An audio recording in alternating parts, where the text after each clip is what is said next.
আমি যখন আল্লাহর কাছে দোয়া করি, নামাজ পড়ি, আমি পরম দয়ালু করলাম আল্লাহ তাআলার কাছে আমি দোয়া করি, কামনা করি, আল্লাহ আমার যে বিক্ষিপ্ত পরিবারটাকে একত্রিত করে দাও। আমার পরিবারটা ছিন্ন বিচ্ছিন্ন হয়ে গেছে, আমার এই বিক্ষিপ্ত পরিবারটাকে একত্রিত করে দাও। এটার হলো না। একটা ভাই মারা গেল আমেরিকাতে, একটা ভাই দীর্ঘদিন বাইরে আছে। আমি দীর্ঘদিন অসুস্থ অবস্থায় এই কোর্টের বারান্দায়, আপনারা দেখেছেন আমাকে বহুবার। আজকে এখানে যারা আছে সকলেই আমার মতো কম বেশি ভুক্তভোগী, কেউ কম কেউ বেশি।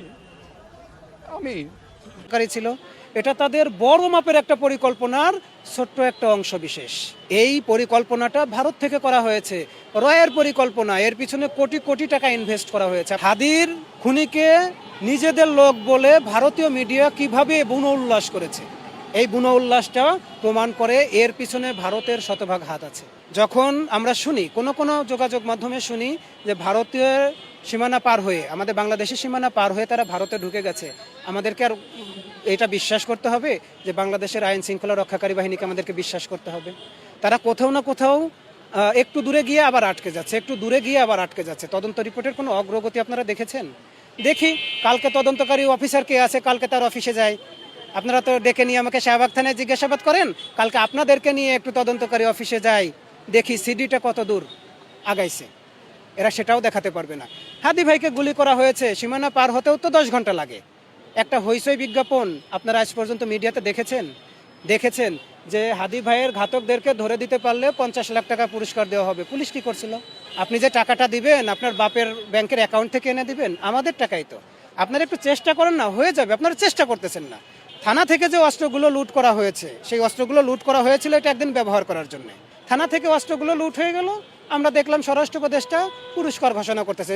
অস্ত্রগুলো যদি পাবলিক যদি উদ্ধার করতে সহযোগিতা করে তাদেরকে পুরস্কৃত করা হবে। আরে ব্যাককল, এটা তো তাৎক্ষণিকভাবে র্যাবের কোনো ইউনিট কিন্তু ক্ষতিগ্রস্ত হয় নাই। র্যাব কিন্তু চাঙ্গা ছিল তখন পর্যন্ত, র্যাবের একটা ইউনিটও ক্ষতিগ্রস্ত হয় নাই। র্যাবকে নির্দেশ দেওয়ার সাথে সাথে থানার অস্ত্রগুলো ফিরে আসে। আপনারা কি মনে করেন নির্বাচনের আগে এই অস্ত্রগুলো সচল হবে না? আমাদের বিরুদ্ধে, আপনার বিরুদ্ধে, এই জনগণের বিরুদ্ধে সচল হবে না? এরা কি ভালো নিয়তে নিছে? ভালো উদ্দেশ্যে এই অস্ত্রগুলো লুট করেছে? এই অস্ত্রগুলো কোনো না কোনোভাবে সাধারণ মানুষের উপর ব্যবহার হবেই হবে। এখন এই কথাটা যখনই আমি বলতে যাব, দোষটা আমার। আপনি অস্ত্র উদ্ধার করতে পারতেছেন না, একজন ঘাতককে আপনি আটক করতে পারতেছেন না, সে ব্যর্থতার দায় আপনি নিচ্ছেন না।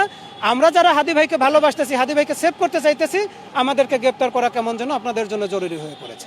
এই সরকার সর্বোচ্চ বেশি পরকীয়া করেছে যখন বলেছে যে আওয়ামী লীগের যারা ফেয়ার ফেস আছে, যারা দুর্নীতির সাথে জড়িত না, তাদেরকে নির্বাচনে স্বতন্ত্রভাবে অংশগ্রহণ করতে পারবে। এই সরকারের সর্বোচ্চ নিকৃষ্ট পরকীয়া এটা।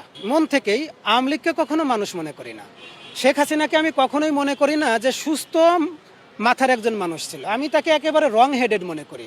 আমাদের সরকারের কেন যেন মনে হয়েছে আওয়ামী লীগও মানুষ। এই অমানুষগুলোকে, এই বিষধর সাপগুলোকে সবাই কোনো না কোনোভাবে কাছে টেনেছে। এমন মানুষও কাছে টেনেছে যে যারা কিন্তু ওঝা না।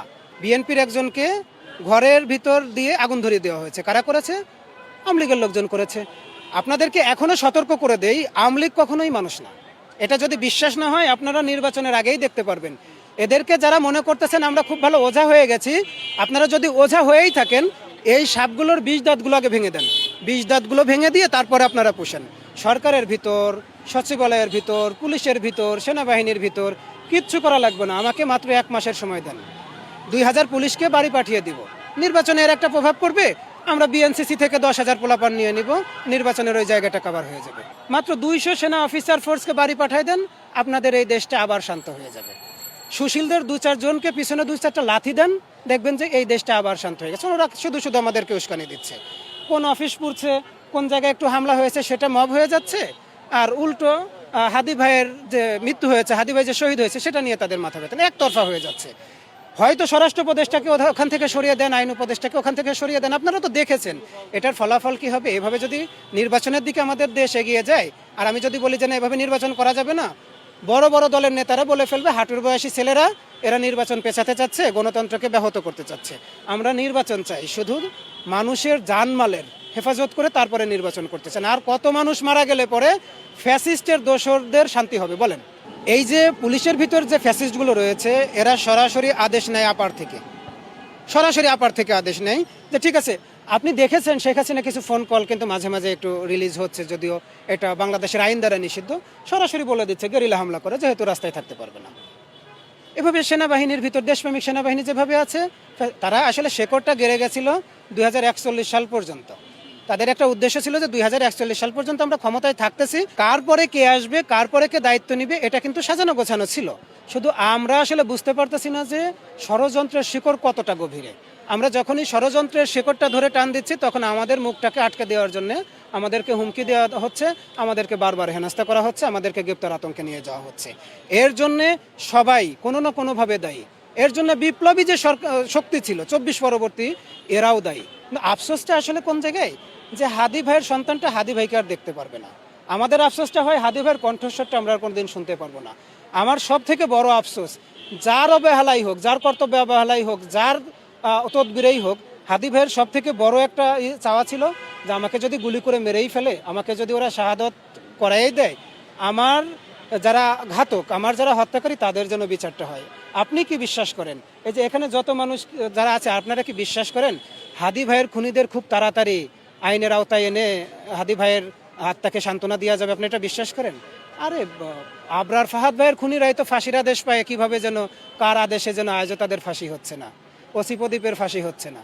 আপনারা এমন মানুষকে সংসদে নিয়ে আসেন যে হাদি ভাইয়ের এই যে হামলাকারী আছে, যারা হত্যাকারী আছে, এদের জন্য বিচার হয়, আগামীর রাষ্ট্র যেন ইনসাফের হয়, আগামীর বাংলাদেশ যেন হাদি ভাইয়ের স্বপ্নের বাংলাদেশ হয়, আমাদের যে চাওয়াটা ছিল স্বাধীন সার্বভৌমত্ব রাষ্ট্র, সেটা যেন কায়েম হয়। 24-এর বিপ্লবের রংটা ছিল রক্তের মতো লাল। আমরা হাজার হাজার মানুষ জীবন দিয়েছে, আহত হয়েছে, ওই রংটা কিছুদিন পরে ফিকে হয়ে গেছে। হাদি ভাইয়ের রক্তের কালারটা দেখলাম আগুনের মতো, এবং হাদি ভাইয়ের প্রত্যেকটা রক্তের ফোঁটায় বারুদের গন্ধ ছিল। আমরা বিপ্লবীরা যদি হাদি ভাই শহীদ হওয়ার পরেও এটা চিন্তা করে আমি হিট লিস্টে আছি, আমার একা বেরোনো সম্ভব হবে না, আমার মনে হয় এখানে যাওয়া সম্ভব হবে না, এই বিপ্লবের দরকার নেই। আপনি আমাকে গুলি করেন, সিঙ্গেল শট না, ব্রাশ ফায়ার করেন, আমি তো বুক পেতে দাঁড়িয়ে আছি। আমার রক্তের উপর দাঁড়িয়ে আমার পরবর্তী প্রজন্ম যেন আগামীর বাংলাদেশের স্বপ্ন দেখে। আমি তো শহীদ হতে চাই, আমি তো মরতে চাই, কই আমি তো কোনো রকম দুইজনকে নিয়ে চলি না, আমি তো কোনো রকম কোনো, আপনি হুমকি দেন না, আমি ভয় পাচ্ছি না। আপনি কয়বার হুমকি দিবেন বলেন? আপনি যতবার হুমকি দিবেন আমি ততবার ভয় পাচ্ছি না। আপনি যতবার আমাকে পায়ের নিচে ফেলতে চাবেন, আমি আবার উঠে দাঁড়াবো। আপনি আমাকে গ্রেপ্তার আতঙ্ক দেখাবেন, আমি আপনার থানায় গিয়ে বসে থাকবো। বিপ্লবীরা কেন ভয় পাচ্ছে? বিপ্লবীরা যখন অর্ধেক বিপ্লব রেখে ঘরে ফিরে যায়, তখন তাদের মৃত্যুটা নিশ্চিত হয়ে যায়, যেরকম 24-এ হয়েছিল। হাদি ভাইকে কেন জীবন দিতে হলো? কারণ বিপ্লবীরা অর্ধেক বিপ্লব করে ফ্যাসিস্টের পুরোপুরি নির্মূল না করে ঘরে ফিরে গিয়েছিল, তার খেসারত আজকে দিতে হচ্ছে।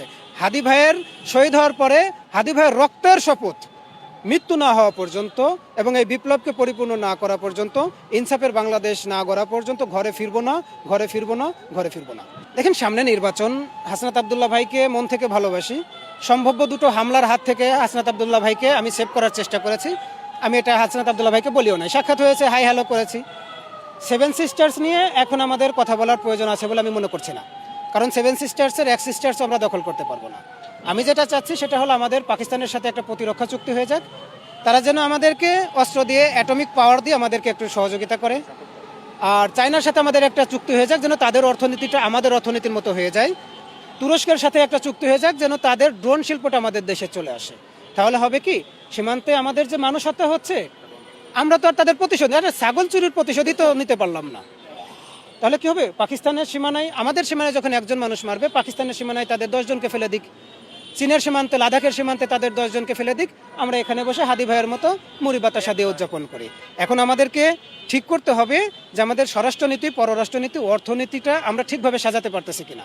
যারা বিপ্লবের নেতৃত্ব দিচ্ছে, নেতৃত্ব আসনে বসে আছে বলে আমরা মনে করি, তারা একটু সংযত হয়ে, যেহেতু সামনে নির্বাচন, আমাদের একটা, আমার মনে হয় খুবই গুরুত্বপূর্ণ একটা ডিসিশন নিয়েছে সরকার, এর কাছাকাছি থেকে নিজেদের জীবনটাকে সেভ করে রেখে নিজেদের যে আত্মরক্ষার কৌশল আছে প্রয়োজনে আরেকটু বাড়িয়ে দক্ষতার সাথে, বুদ্ধিমত্তার সাথে বিপ্লবটাকে এগিয়ে নেওয়া উচিত।